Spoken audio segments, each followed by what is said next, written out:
Iran సుప్రీమోను చంపేస్తే ఒక్క రోజులో దాని పని అయిపోతుంది అని ఇజ్రాయెల్, అమెరికా సంయుక్తంగా ఇరాన్ మీద పాశవిక యుద్ధాన్ని మొదలుపెట్టిన తర్వాత ఇరాన్ నుంచి ప్రతిఘటన చూసిన వాళ్ళు, ఇరాన్ నుంచి ఆ స్థాయి దాడి చూసిన వాళ్ళు ఆశ్చర్యపోతూ ఉన్నారు. అండ్ ఇంట్రెస్టింగ్గా ఒక వారం రోజుల కిందట యుద్ధం స్టార్ట్ అయిన 5-6 రోజుల తర్వాత ఇరాన్ నుంచి వచ్చిన ప్రకటన, అసలు సిసలైన యుద్ధం ఇంకా మొదలవ్వలేదు, ఈ 10 సంవత్సరాల్లో మేము తయారు చేసిన ఆయుధాలు ఇంకా బయటకే తీయలేదు, ఇజ్రాయెల్కు అమెరికాకు చుక్కలు చూపెడతాము అని వాళ్ళు ప్రకటన చేసినప్పుడు కొందరు ఆశ్చర్యపోయారేమో. కానీ ఇరాన్ గురించి తెలిసిన వాళ్ళు బహుశా ఇది నిజమయ్యే అవకాశాలు ఉన్నాయని చెప్పి అప్పుడు అంచనా వేశారు.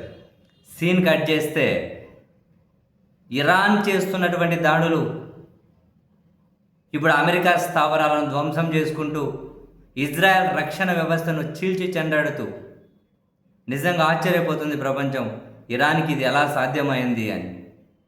పశ్చిమాసియాలో 22 అమెరికా స్థావరాలు ఉంటే అందులో 11 స్థావరాలను పూర్తిగా ధ్వంసం చేసింది. ప్రతి స్థావరాన్ని టార్గెట్ చేస్తూ ఉంది. అమెరికా కాన్సులేట్ ఆఫీసులు బంద్ చేసుకొని వెళ్ళిపోతూ ఉన్నారు. అమెరికా రాయబార కార్యాలయాన్ని ఇరాన్ క్షిపణులు దాక్కుతూ ఉన్నాయి. ఇది ఒక ఎత్తు అయితే, అసలు ఒక రక్షణ రంగం అంటేనే ఇజ్రాయెల్ గుర్తొస్తుంది. అది తిరుగులేని రక్షణాత్మకమైన చర్యలు ఉంటాయని, సాంకేతికత అని ఇజ్రాయెల్ గుర్తొస్తూ ఉంటుంది. కానీ ఇరాన్ క్షిపణుల ముందు, ఇరాన్ ప్రయోగిస్తున్న బాలిస్టిక్ క్షిపణుల ముందు ఇజ్రాయెల్ యొక్క ఐరన్ డోమ్ తుస్సుమనిపోతుంది. అండ్ మరీ ముఖ్యమైన పాయింట్ ఏంటంటే, తాజాగా ఇజ్రాయెల్కు గుండెకాయ లాంటిది ఇజ్రాయెల్ ఏరోస్పేస్ ఇండస్ట్రీ అయ్యా అంటారు.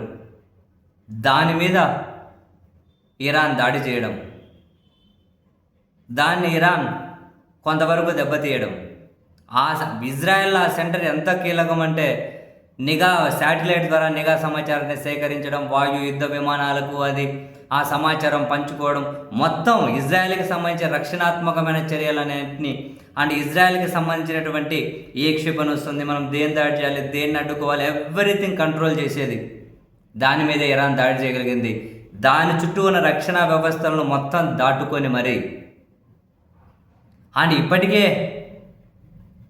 అమెరికాకి సంబంధించినటువంటి ఈ థాడ్ రక్షణ వ్యవస్థ దాదాపు 32,000 కోట్ల విలువైందంటూ ఉన్నారు. దాన్ని చీల్చేసింది ఇరాన్, దాన్ని కూడా విచ్ఛిన్నం చేసింది. ఇప్పుడు ఏకంగా ఇజ్రాయెల్ గుండెకాయ లాంటి దాన్ని టచ్ చేసింది. ఎలా సాధ్యమైంది ఇరాన్కి అని? ఇరాన్లో ఏం జరుగుతుందో అంతర్జాతీయ మీడియా రిపోర్ట్ చేయగలుగుతుంది, కానీ ఇజ్రాయెల్కి జరుగుతున్నటువంటి నష్టాన్ని రిపోర్ట్ చేయలేకున్నారు. కారణం, అసలు జరుగుతున్న దాడులు బయట ప్రపంచానికి తెలిస్తే మనం ఎక్కడ బలహీనమైపోతామని చెప్పి ఇజ్రాయెల్ పూర్తిగా మీడియానే నిషేధించారు. ఎంట్రీనే లేదు. ఇప్పుడు యుద్ధం స్టార్ట్ అయిన తర్వాత ఇరాన్ యుద్ధం, ఏ మీడియా ఒక వార్త రాయాలన్నా కూడా ఇజ్రాయెల్ ప్రభుత్వం అనుమతి తీసుకునే వార్త రాయాలి, లేకుంటే ఆ దేశం విధించే అత్యంత కఠిన శిక్షలు ఎదుర్కోవాల్సి ఉంటుంది అని చెప్పి ప్రభుత్వం నిర్ణయం కూడా వెలువరించారు. ఇజ్రాయెల్కి జరుగుతున్న నష్టం బయటకు తెలియట్లే, కానీ వాళ్ళ రక్షణాత్మక వ్యవస్థలను వాటన్నిటి చీల్చుకొని ఇరాన్ వెళ్తూ ఉంది. ఇరాన్ ఇంకా పవర్ఫుల్ మిజైల్స్, క్షిపణులు ఇంకా బయటకు తీయలేదు, కానీ అయినా కూడా అమెరికా స్థావరాలను ధ్వంసం మరి అమెరికా, ఇజ్రాయెల్ వాళ్ళ దాడులు తట్టుకుంటూ నష్టాన్ని దిగమింగుతూ ఇజ్రాయెల్కు కని విని ఎరుగని నష్టం, ఇజ్రాయెల్ సాంకేతికతను అసలు విచ్ఛిన్నం చేసేశారు, ఇజ్రాయెల్ రక్షణ చర్యలను విచ్ఛిన్నం చేశారు, గుండెకాయ లాంటి దాని మీద దాడి చేశారు. ఎలా సాధ్యమైంది? ప్రపంచమే ఆశ్చర్యపోతుంది. ఇజ్రాయెల్కి కని విని ఎరుగని రీతిలో నష్టం ఉంది, అమెరికాకు దారుణమైన నష్టం ఉంది. దీని నుంచి బయటపడే మార్గాలు అన్వేషించుకుంటూ ఉన్నారు. సో నిజంగానే ఇరాన్ అనుకున్నట్లే ఇటువంటి యుద్ధం మరో 10 సంవత్సరాలు చేయగలుగుతాం అని చెప్పి వాళ్ళ మాటలు. సరే 10 సంవత్సరాలు చేస్తారా లేదా కదా పక్కన పెడితే, అంతవరకు చేసే ప్రపంచమే ఉండదు. కానీ బట్ అమెరికా, ఇజ్రాయెల్ లాంటి వాళ్ళ సంయుక్త యుద్ధం, మరొకపైకి అందరూ యుద్ధంలోనే ఉన్నారు కదా వీళ్ళకు మద్దతుగా. Saudi, UAE, Kuwait, Qatar, Bahrain అందరూ ఉన్నారు కదా. ఇంతమంది పోయి మీద పడ్డా మళ్ళీ వీళ్ళకు ఇరాన్ మిగిలిస్తున్న గాయాలు, వీళ్ళ వ్యవస్థను చీల్చి చెండాడుతున్న విధానం నిజంగా అబ్బురపరుస్తూ ఉంది.